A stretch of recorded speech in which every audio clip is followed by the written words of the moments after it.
We all know President Trump will say tonight that the state of our union is strong, but the American people know the truth.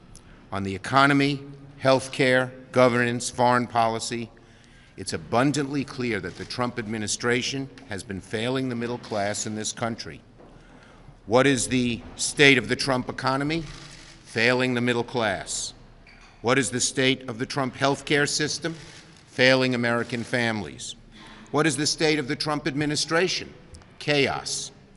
And what is the state of Trump foreign policy? Inside out and backward.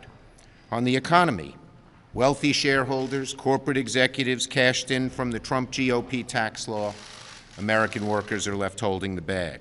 On health care, think of this. After years of steady decline, the number of Americans without health insurance is going back up under President Trump. The state of the Trump administration is chaos. We've had more cabinet turnover than in 100 years. Even Republicans are worried about that. There was an article in the Washington Post, I believe it was today, that of the 705 top appointed jobs the president has, he hasn't even nominated people to 150. And finally, foreign policy.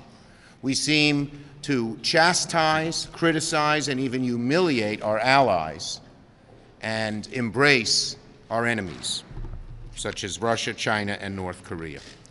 So President Trump, he can say what he wants about the State of the Union, but the American people know all of its problems.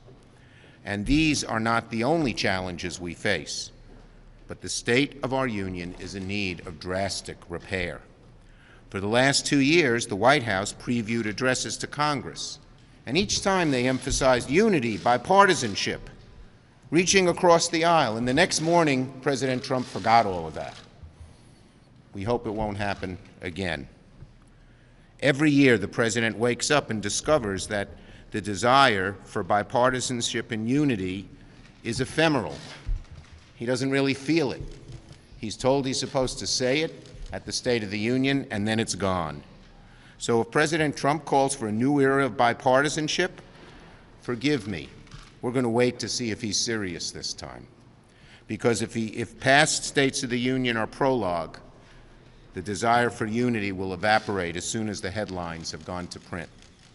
As for his big ideas, President Trump's first 2 years have been a lot of talk and not very much action.